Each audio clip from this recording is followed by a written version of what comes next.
The Sheriff's Reckoning.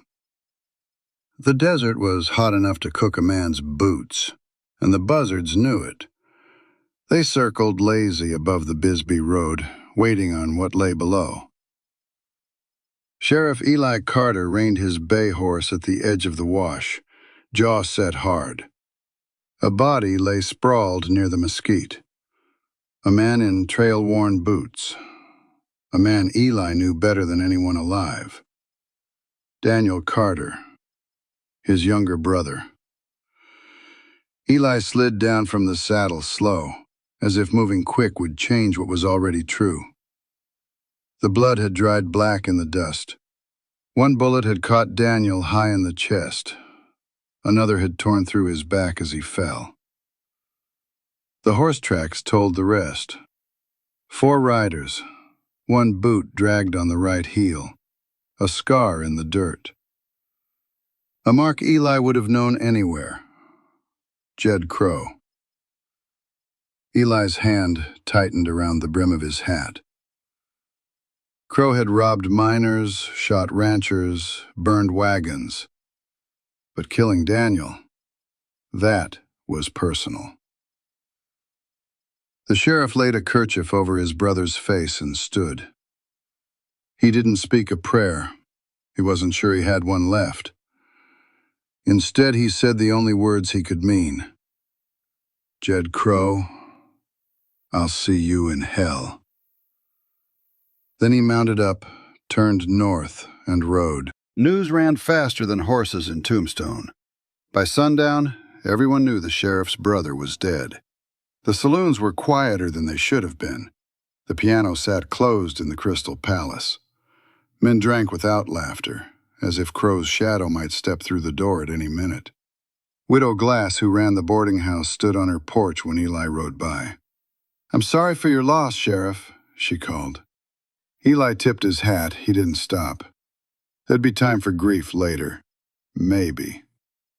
At the jailhouse, Deputy Tom Gray waited, nervous as a green colt. "Sheriff folks are scared stiff. Half the town's saying Crowe will burn us out before you catch him." Eli unbuckled his gun belt, checked the Colt's cylinder, and snapped it shut. "Crowe's not burning this town. He's mine." "You'll need a posse," Gray said. "No." Eli set the revolver down on the desk with a flat thud. "This ain't about the town. This is between me and Crowe. If I die, then you call your posse. Until then, it's me." Gray swallowed hard. "What if he comes for you first?" Eli's eyes were like stone. Then he better not miss. At dawn, Eli rode out alone. The Bisbee Road still carried Crowe's trail. Broken brush where horses had pushed through, ashes of a campfire still warm under the coals. And always the drag of that right boot.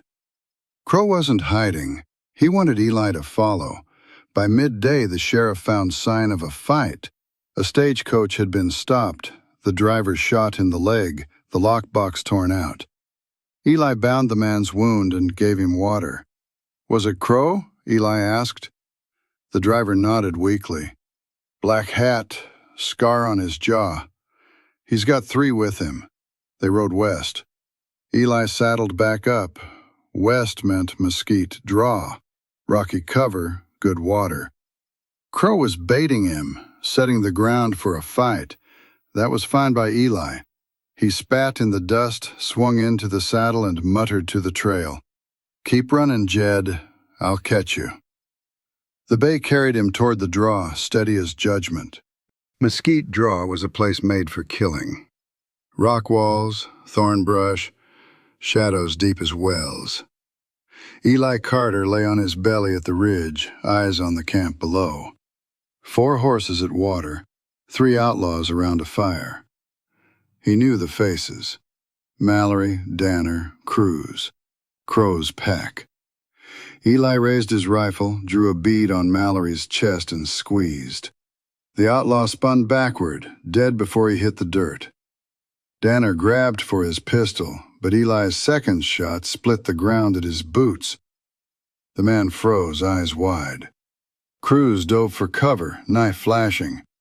Eli dropped the rifle, drew his Colt, and fired. The bullet punched Cruz in the thigh, spinning him down with a howl.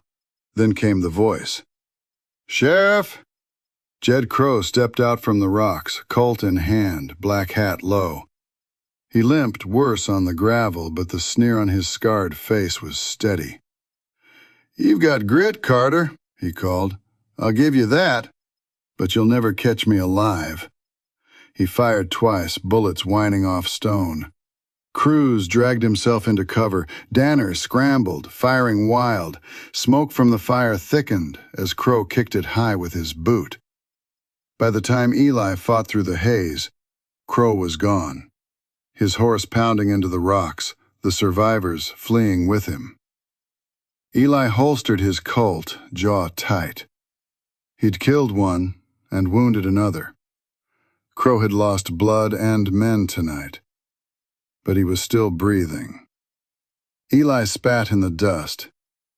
"Keep running, Jed. I'll finish it soon." The dust of mesquite draw still clung to Eli Carter's coat when he rode into Charleston.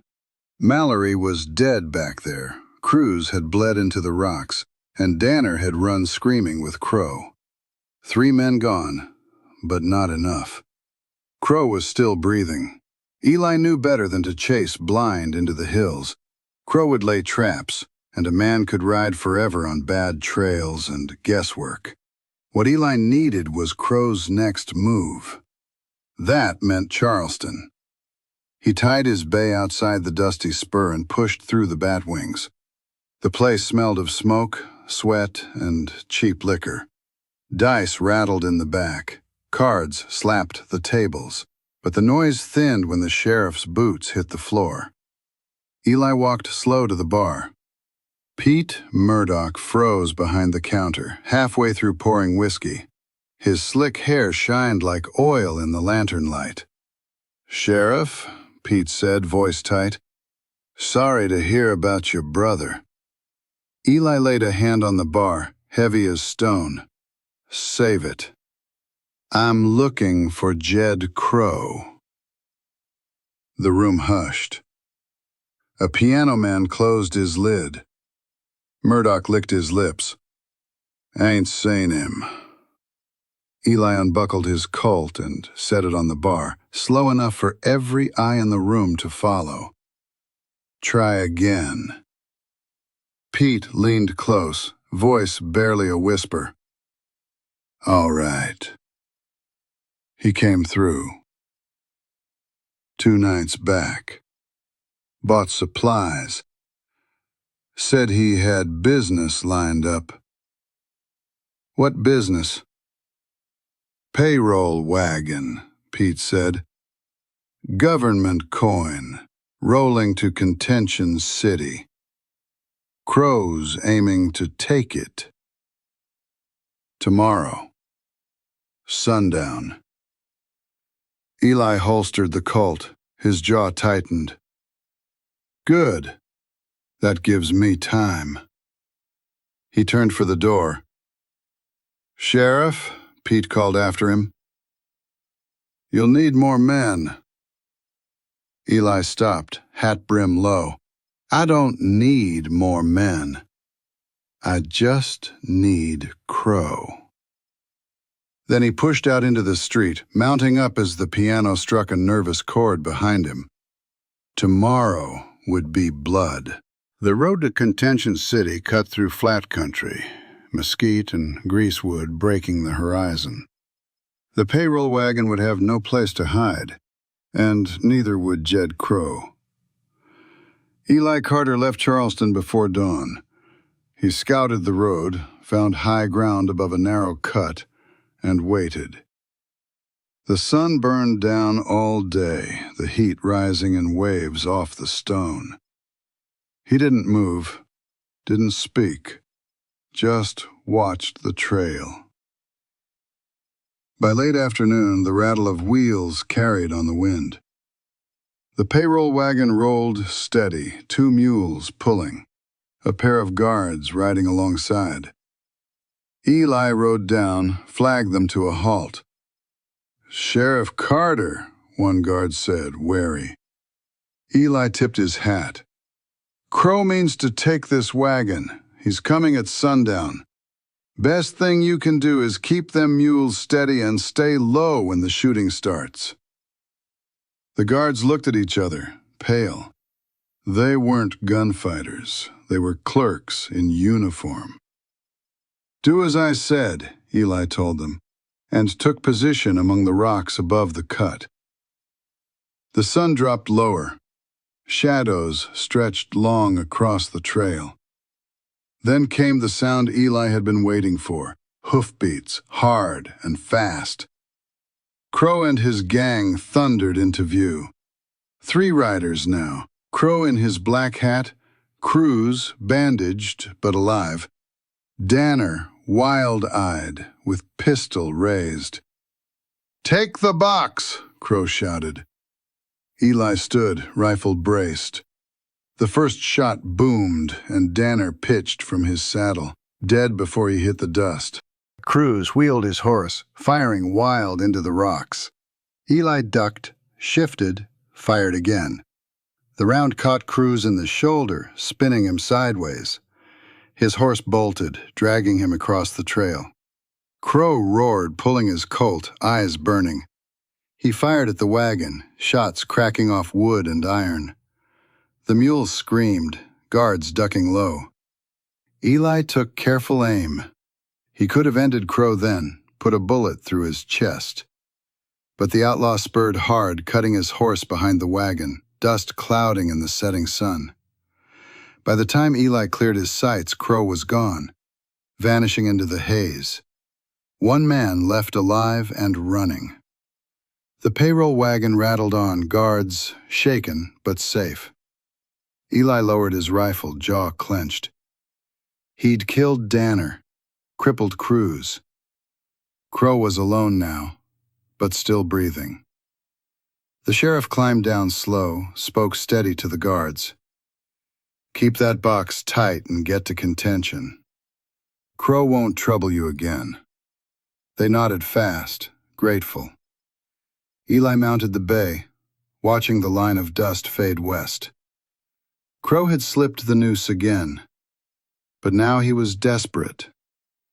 Desperate men made mistakes. Eli meant to be waiting when he did. The sun was gone when Eli Carter left the payroll guards on the road to contention. Danner lay dead in the dust. Cruz was likely bleeding out somewhere in the rocks. That left 1 man still in the saddle, Jed Crowe. Eli tracked west through the night. The bay horse carried him steady across dry washes and thorn country. Every so often he found sign. A fresh hoof print in soft sand, a scrap of torn cloth on a mesquite branch. Crowe was riding hard, but he wasn't careful anymore. He was running. By dawn, the land grew harsh. The Mule Hills rose sharp from the desert floor, all stone ridges and narrow canyons.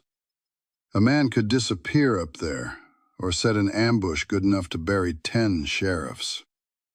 Eli reined in at the edge of the hills. He watered the bay, checked the rifle, and cinched the Colt tight at his hip. His eyes were red from the trail, his face dark with dust.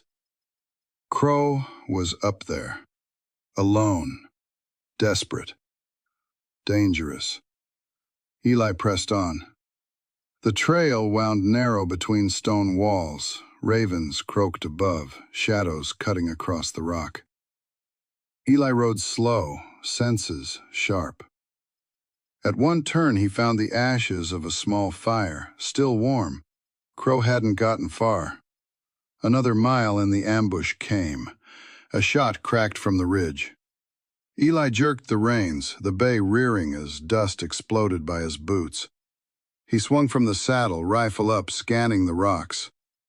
Crowe's voice echoed from the ridge, harsh and mocking. "You should have stayed home, Sheriff. This is my country." Eli fired back, quick and steady. The bullet chipped stone close to Crowe's perch. The outlaw cursed, firing again before slipping back behind the ridge. Eli advanced on foot now, using stone for cover, eyes sharp. He moved like a man who knew this was the end of the trail. The hills grew quiet again. Too quiet. Crowe was still up there, waiting, gun in hand. Eli chambered another round. His voice carried calm across the rock. "Jed, you can't run any further. Your men are gone. Your time's done." Silence answered, then a laugh, low and bitter. "Come and take me, Carter." Eli's jaw tightened. The chase was over. The hills would bear witness. He pressed on, deeper into the stone. The Mule Hills closed in like walls of an old fort. Narrow canyons twisted through the stone, shadows long in the late sun. Eli Carter moved slow, rifle ready, every step echoing against the rock. Somewhere ahead, Jed Crowe was waiting. The outlaw's voice carried on the wind. "You took my men, Sheriff." "Mallory, Danner, even Cruz. You left them in the dirt." Eli's eyes narrowed. His voice came steady. "They chose their trail. Same as you, Crowe." Laughed, harsh and hollow. "Your brother chose wrong, too. He begged before I shot him." Eli stopped dead. His jaw clenched, knuckles white on the rifle. "You'll choke on that lie." Movement flickered on the ridge. Eli dropped, rolled, and a bullet hissed past his shoulder. He raised the rifle and fired. Stones shattered where Crowe had been. The outlaw's shadow slipped back, then reappeared, further up. Another shot, another echo. Eli pressed forward, keeping low, closing the distance one sharp step at a time. His breath was calm, his pulse steady. At last, the trail opened into a box canyon. Dead end. And there was Crowe. He stood in the center, black hat low, Colt in hand. Dust streaked his face, blood stained his sleeve. His grin was thin, but his eyes were fire. "No more running," Eli said. He dropped the rifle and stepped into the open with his Colt loose at his side. "This ends here," Crowe spat in the dirt. "You ain't faster than me." "Maybe not," Eli said, "but I'm steadier." The canyon held its breath. Ravens circled above. The two men stared across 20 paces of dust. Then steel cleared leather. Crowe's gun flashed high, but Eli's shot came true. One round, center chest. Crowe staggered, fired wild, the bullet whistling wide. Eli fired again. Crowe spun, knees buckling, Colt slipping from his grasp. The outlaw dropped to the dust, coughing red, eyes burning even as the light left them. Eli stepped closer, Colt steady, smoke curling from the barrel. He looked down at the man who'd killed his brother. Crowe's lips twitched in a final sneer. "You should have stayed home." Eli's face didn't change. He fired once more. The last round slammed Crowe silent into the dirt. For a long moment there was nothing but the wind. Eli holstered the Colt. His voice was low, almost a whisper. "Justice, Daniel." The canyon echoed it back, lonely and final. The canyon was quiet when it was done. Only the wind moved, whispering over the stone. Jed Crowe lay face down in the dust, his blood soaking into the earth that had hidden him too long. Sheriff Eli Carter stood above him, Colt heavy at his side. His chest rose and fell steady, but his eyes burned with a heat no bullet could cool. It was over. The man who murdered Daniel was dead. And yet Eli felt no triumph, only the hollow ache of a promise kept too late. He stripped Crowe's Colt from his hand, the black iron slick with dust. Then he heaved the outlaw's body across his bay's saddle, tying it down with rawhide rope. The horse snorted, uneasy at the weight. "Easy, boy," Eli murmured. His voice cracked more than he liked. The ride back to Tombstone was long. Dusk stretched across the desert, bleeding into night. Stars blinked overhead, cold and distant, while the horse carried its grim burden step by step. At every mile, Eli's mind went back to his brother, to Daniel's grin when they played cards by lantern light, to his voice singing low on the trail, never quite in tune, to the way he'd slap Eli's back and say, "You'll always be the strong one, brother." Now Daniel was gone, and all Eli had to show was a corpse tied behind his saddle. By the time Tombstone's lanterns flickered ahead, the streets were near empty. Word had already run ahead. Folks knew Crowe was coming back, one way or another. They came out slow. Men in hats, women in shawls, children peeking from doorways. No cheers, no music, just quiet faces as Eli rode in. Crowe's body slid from the bay like a sack of grain when Eli dropped it in the dust before the jailhouse. "This man won't trouble you again," Eli said, voice flat. No one spoke. They only watched as he dragged the outlaw's Colt from his belt and tossed it onto the corpse. Widow Glass stepped forward, her eyes wet. She looked at Eli, then at the body, then back at Eli. "We're grateful, Sheriff, but I can see it didn't bring you peace." Eli's jaw tightened. He tipped his hat but said nothing. He turned his horse toward Boot Hill. By lantern light, he dug with his own hands, the shovel biting hard into the earth. Not for Jed Crowe. His grave would be shallow and nameless. But beside Daniel's marker, Eli laid his brother's Bible, the one he'd carried but never opened since the killing. He pressed it into the dirt, knelt, and bowed his head. "Rest now, brother," he whispered. His voice broke, the first tear cutting through the dust on his cheek.